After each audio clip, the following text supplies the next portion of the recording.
धम्मपद का 21वां अध्याय अपमाद वर्ग कहलाता है। अपमाद का अर्थ है सजगता, सावधानी, जागरूकता। भगवान बुद्ध कहते हैं, सजग व्यक्ति अमृतत्व के मार्ग पर चलता है और प्रमाद करने वाला धीरे धीरे मृत्यु की ओर बढ़ता है। जो आज को टालता है वह कल को खो देता है। बड़ी कहानी। टालने की आदत। एक नगर में समीर नाम का युवक रहता था। वह बुद्धिमान था, लेकिन हर काम को टालता रहता था। वह कहता, कल कर लूंगा, अभी समय बहुत है। पढ़ाई, स्वास्थ्य, कर्तव्य, सब कुछ वह कल पर छोड़ देता था। समय बीतता गया, अवसर आते और चले जाते। एक दिन वह बीमार पड़ा। शरीर कमजोर था, मन पछतावे से भरा था। उसी समय नगर में भगवान बुद्ध आए। समीर उन्हें सुनने पहुंचा। बुद्ध बोले, जो व्यक्ति हर क्षण को अंतिम समझकर जीता है वही सच में जीवित है। यह सुनकर समीर को अपने जीवन की सच्चाई दिखी। उस दिन के बाद उसने जागरूक होकर जीना शुरू किया। छोटे छोटे कार्य समय पर करने लगा। धीरे धीरे उसका जीवन संवरने लगा। अपमाद वर्ग का सार प्रमाद सबसे बड़ा शत्रु है, सजगता सबसे बड़ी सुरक्षा। अध्याय 22 निरय वर्ग, गलत कर्म का परिणाम। धम्मपद का 22वां अध्याय निरय वर्ग कहलाता है। निरय का अर्थ है दुख की अवस्था। भगवान बुद्ध कहते हैं, जो व्यक्ति झूठ, हिंसा और छल में जीवन बिताता है वह स्वयं ही दुख की दुनिया बना लेता है। बड़ी कहानी। अपने ही कर्मों की सजा। एक राज्य में कपिल नाम का व्यक्ति रहता था। वह मीठा बोलता था, लेकिन मन से कपटी था। वह झूठ बोलकर लोगों को फंसाता, लाभ कमाता। कुछ समय तक उसे सफलता मिली, लेकिन मन में डर बैठ गया। वह हर समय डरता रहता, कब मेरा सच बाहर आ जाएगा। नींद उड़ गई, शांति खत्म हो गई। एक दिन वह बुद्ध के पास पहुंचा और बोला, भगवान, मैं सुखी क्यों नहीं हूं? बुद्ध बोले, क्योंकि तुम दूसरों के लिए दुख बोते हो और सुख की फसल चाहते हो। कपिल को अपने कर्म दिखे। उसने झूठ छोड़ दिया, ईमानदारी अपनाई। धीरे धीरे उसका डर समाप्त हुआ। निरय वर्ग का सार नरक कोई जगह नहीं, एक मन स्थिति है। गलत कर्म यहीं दंड देते हैं। अध्याय 23 नाग वर्ग, संयम और शक्ति। धम्मपद का 23वां अध्याय नाग वर्ग कहलाता है। नाग का अर्थ है बलवान, संयमी, महान व्यक्ति। भगवान बुद्ध कहते हैं, सच्ची शक्ति शरीर की नहीं, मन के संयम की होती है। बड़ी कहानी। सच्चा बलवान कौन? एक राज्य में भीम नाम का पहलवान था। उसकी शक्ति प्रसिद्ध थी, लोग उससे डरते थे। वह गर्व करता, मुझसे शक्तिशाली कोई नहीं। एक दिन उसने देखा एक साधु को लोग सम्मान दे रहे हैं। भीम ने बुद्ध से पूछा, मेरी शक्ति से वह श्रेष्ठ कैसे?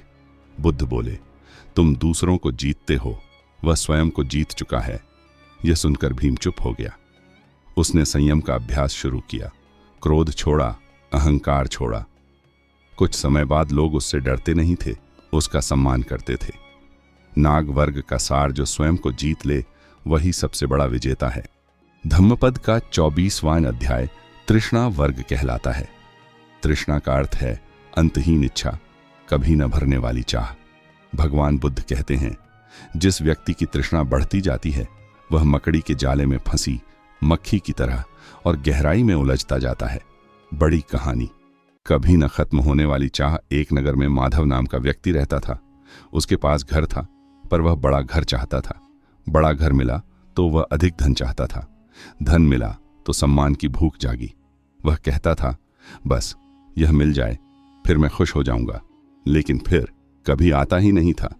दिन में हंसता, रात में बेचैन रहता। एक दिन वह भगवान बुद्ध के उपदेश में पहुंचा। बुद्ध बोले, तृष्णा समुद्र के खारे जल की तरह है, जितना पियो प्यास उतनी बढ़ती जाती है। यह सुनकर माधव को अपने जीवन का सच दिखा। उसने कम में संतोष करना सीखा और बांटना शुरू किया। धीरे धीरे उसके चेहरे पर शांति उतर आई। तृष्णा वर्ग का सार, तृष्णा छोड़ो, शांति पाओ। इच्छाओं का अंत ही सुख की शुरुआत है। अध्याय 25 भिक्षु वर्ग, संयम और साधना का जीवन। धम्मपद का 25वां अध्याय भिक्षु वर्ग कहलाता है। भिक्षु का अर्थ केवल वस्त्र बदलना नहीं, बल्कि मन को साधना है। भगवान बुद्ध कहते हैं, सच्चा भिक्षु वह है जो इंद्रियों को वश में रखता है और मन को शुद्ध करता है। बड़ी कहानी। भीतर का भिक्षु। एक युवक आदित्य सब कुछ छोड़कर सन्यासी बन गया। उसने घर छोड़ा, धन छोड़ा, लेकिन अहंकार नहीं छोड़ा। वह स्वयं को श्रेष्ठ मानने लगा। एक दिन वह बुद्ध के पास पहुंचा। बुद्ध ने कहा, यदि मन अब भी लोभ और अहंकार से भरा है तो वेश बदलने से क्या लाभ। आदित्य को गहरी चोट लगी। उसने अपने भीतर की साधना शुरू की, वाणी संयमित की, विचार शुद्ध किए। धीरे धीरे वह सच में भिक्षु बन गया। भिक्षु वर्ग का सार त्याग बाहर का नहीं, भीतर का होना चाहिए। अध्याय 26, ब्राह्मण वर्ग, परम शुद्ध मनुष्य। धम्मपद का 26वां अध्याय ब्राह्मण वर्ग कहलाता है। बुद्ध के अनुसार ब्राह्मण वह नहीं जो जन्म से ऊंचा हो, बल्कि जो कर्म से पवित्र हो। बहुत बड़ी कहानी। सच्चा ब्राह्मण। एक नगर में सोमदेव नाम का व्यक्ति रहता था। वह ऊंचे कुल में जन्मा था और इस पर गर्व करता था। वह दूसरों को नीचा समझता था। एक दिन उसने बुद्ध से पूछा, क्या मैं जन्म से ब्राह्मण नहीं? बुद्ध बोले, जो क्रोध, लोभ और अहंकार से मुक्त है वही ब्राह्मण है। यह सुनकर सोमदेव चुप हो गया। उसने अपने व्यवहार को बदला, दया और सत्य को अपनाया। धीरे धीरे वह वास्तव में श्रेष्ठ मनुष्य बन गया। ब्राह्मण वर्ग का सार श्रेष्ठता जन्म से नहीं, आचरण से आती है। समापन 24, तृष्णा छोड़ो 25, संयम साधो 26, शुद्ध जीवन जियो, यही धम्मपद की पूर्ण शिक्षा है। मैं हूं सुखवीर सिंह और मिलते हैं धम्मपद की अगली शिक्षाओं के साथ। धन्यवाद।